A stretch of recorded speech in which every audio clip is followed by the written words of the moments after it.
Hello, this is your friendly nurse and health coach, and I'm coming to you on diabetes, the ways to decrease it, get rid of it, prevent it.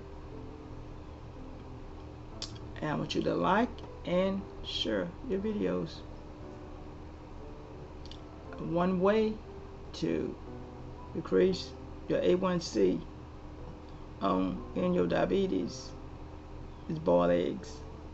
Boiled eggs have some substance, especially in the yolk, that help decreases your A1C blood sugar.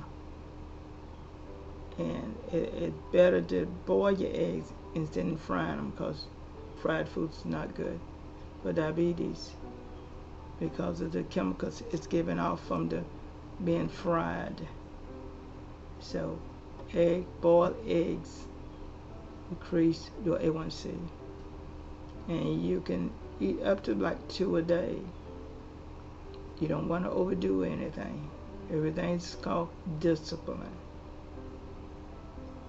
Another way that I know a lady started doing, she drank some lemon juice, lemon water, put some lemon juice in some lemon water, about a little half a teaspoon in some lemon water before she go to bed at night. When she get up in the morning, and she said A1C been getting lower and her blood sugars are being better. So lemon water. Remember, lemon helps clean your liver. So any help that you can give to your liver, because your liver is the manufacturing warehouse of your body,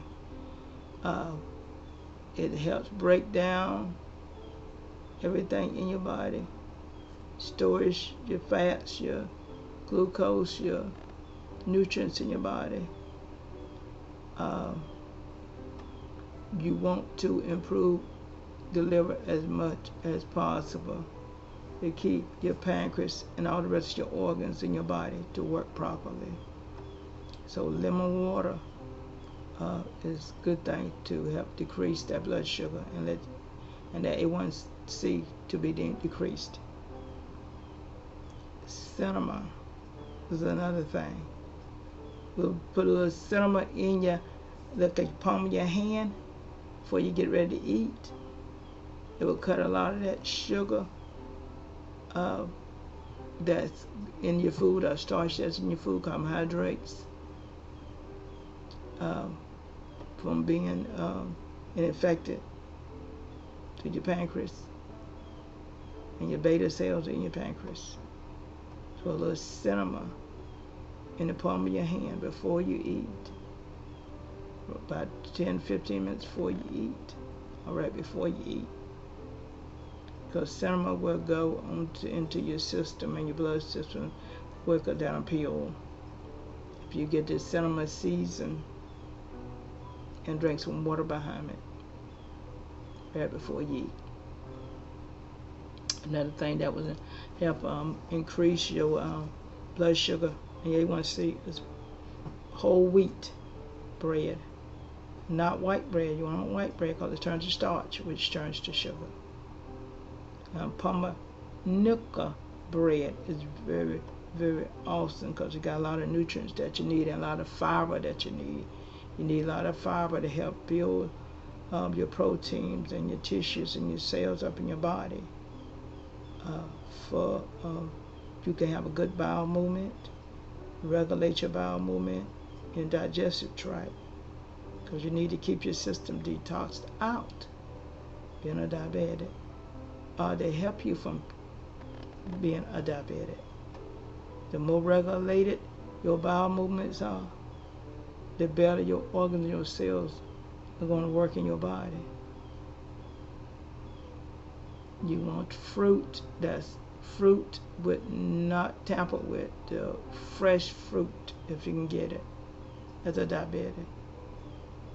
And you want to limit that fruit because you got sugar in it, but you got the natural sugar, which is better than the refined sugar that's got chemicals and preservatives in it. So you want the fresh fruit, the apples, the oranges, the apricots, the papaya, the banana, but limit your banana because bananas got a lot of sugar in it, and grapes got a lot of sugar in it. Those two fruits are full of sugar, bananas and the grapes. And somebody said, well, I need a potassium in the bananas. Well, it takes a lot of potassium to get a lot of bananas to get the potassium that you need. Strawberries and all those fruits are awesome because they're going to help. They got fiber in it also and going to help regulate your bowel. Remember, oranges got a lot of sugar in it too, so it's better to eat a half an orange a day, or either a half an orange in the morning, a half an orange in the afternoon. Don't eat a whole orange at one time. Okay, you got to regulate, amen, your blood sugar. Another thing is oatmeal. Oatmeal helps decrease your blood sugar. And the steel cut oatmeal is better. Now if you can get gluten free, it's even better. Because you don't need the gluten, you don't need the wheat. Because it's going to mess with your gut. Anything going to mess with your gut, which is your second brain. Remember, your first brain is right up here. The second brain is your gut. And so you don't want to tamper with your second brain. Because you need your second brain to digest your food through your stomach, through your small intestine, through your large intestine, and on out through your rectum. You need to have regular bowel movements every day to keep your body detoxed of the bad bacteria, viruses, toxins, chemicals that you get in your body. We get it in every day, even if we have to breathe and in through the atmosphere, we breathe in a lot of toxins. And that's why it's very important to get that exercise, to sweat, make your sweat. And sweat those toxins and the bacteria and viruses and funguses out. You want nuts and seeds. They got the fiber in it. And they also antioxidant. Antioxidant helps your cells in your body. Antioxidant, those free radicals, those those molecules, which is the life-sustaining atoms in your body that didn't form right. That's free radicals.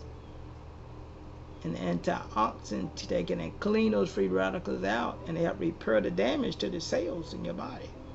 And we need all the cells working properly in our body. So you need the nuts and the seeds, fibers, legumes, beans, peas, lentils, awesome. But limit yourself with them. Not too many peas, not too many beans. It's 1 serving a day, or 2 servings a day. Small servings. Remember, you want 6 small feeding servings a day. Diabetes. And it will help also prevent diabetes. That you won't eat a lot. And somebody say, I love lima beans. I love lima beans too. And I don't watch it. I overindulge myself with the lima beans. They're so good. And so, hey, especially when you can cook good, you seem to be overeating at times because your food tastes so good. So beans, peas, legumes, lentils, all these things will help regulate that digestive system, give you that fiber you need to help that body stay detox. You got also your garlic. Your garlic help decrease the blood sugar and also help your insulin sensitivity. You take an insulin, you got the different types of insulin. You got the rapid acting insulin, which is a Humalog insulin. And it goes fast. It works 15 minutes after taking it. It's right there and going in your bloodstream. I tell everybody it's best to take the insulin over a pill any day because it's going back straight in your blood system. They're more forming and all. It's got to go through your kidneys and your organs, and eventually it's gonna mess up your organs. Taking insulin, it goes directly to your bloodstream. It's not messing with any of your organs. So your Humalog, rapid active insulin, hey, 2 to 4 hours after the shot, it's right in your bloodstream. Novolin or Humalog insulin. Awesome for rapid acting. You need a for your blood sugar. You got your regular insulin that they do the blood sugar coverage, sliding scale, according to high, low, or how high your blood sugar is, that you're gonna give yourself so much regular insulin to cover it. Okay, it works 30 minutes after you took the shot, and it peaks about for 3 hours. Continue to work for 3 to 6 hours after that regular insulin. So regular insulin acts very fast. So you got to be careful, don't overdo it with the regular insulin. Make sure you're taking just enough to cover that, whatever your blood sugar is. You want the intermediate insulin, Novolin N, we call it NPH. 4 hours after you take it, and it peaks to 12 hours, it peaks there. So remember, you got to watch 4 hours after you take it. It make sure you eating something, your blood sugar hadn't dropped too much. Okay, the last 12 to 18 hours. You got your long-acting insulin, which is Lantus. And Lantus, with the rapid, they usually take that with the rapid insulin. They take the two together sometime, and it lowers the blood sugar for up to 24 hours. And 7 hours after you take it, it start peeping. Then you got ultra long-lasting insulin, which is Trymbia, some of the other new insulins, and they work in about 6 hours, and they last for 36 hours in your body, but they don't peak like the other 4 insulins I just mentioned, the regular, the Humalog, the intermediate acting and the long acting, the Lantus and the Novolin. They don't peak. Those new insulins they coming out with now. Some of them may start to peak, but they got all kind of insulins out right now. So check and see, do it have a peak level that you got to watch? Take your blood sugar again in a certain amount of hours, or what when you're taking that insulin. So we're going to go back to the natural things that you can do to help your blood sugar. There's the garlic, as we say, it decreases your blood sugar and it helps the insulin sensitivity. Fatty fish like salmon, awesome for you. That fatty fish. Fish is better to eat than any other meat, and it don't give you the odor like other meats. So they're gonna tell you something right there, because the more odor you get when you eat a meat, that's the more toxin and poison and harmful to your body that meat have done to your body. Remember, smells carry off bacteria. That means some bacteria have been loosed into your body. Okay? So, garlic is insulin sensitivity.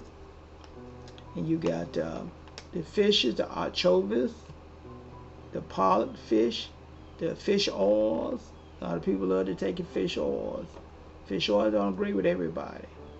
So be careful on the fish oil and start taking one at a time, because fish capsule can do the opposite what it's supposed to do to some people. And remember, they thin the blood too. Okay? You got a herring fish and a polyp fish. And then you got your Greek yogurt. You need to get the Greek yogurt, unsweetened yogurt. Because if you get that yogurt with the sugar in it, you get some more sweets there and carbs there. So daily you need to take the Greek unsweetened yogurt. It reduces some type 1 diabetes. It can reduce your blood sugar some, that Greek unsweetened yogurt. And remember, yogurt got probiotics in it. And you need the probiotics to help inflammation, because everything starts with inflammation. And you also got it's an enzyme called AMPK, and that enzyme is in the beta cells of your pancreas. The older you get, the more decreased that AMPK enzyme in the beta cells of your insulin get. So you may need a little boost to boost up this enzyme in your beta cells of your insulin that in your pancreas. So you can take something called bitter melon, MELON, bitter melon. It's a herb that helps decrease the AMPK and put it where it need to be at in your beta cells of your pancreas. Got golden seal will also help this enzyme in your pancreas. It's another herb. A licorice root is another herb. Then you got vitamin C. You need that. Zinc, magnesium, and what we call chronin, CHRONIN. Excellent to keep your blood sugar and your enzyme in your beta cells, AMPK enzyme.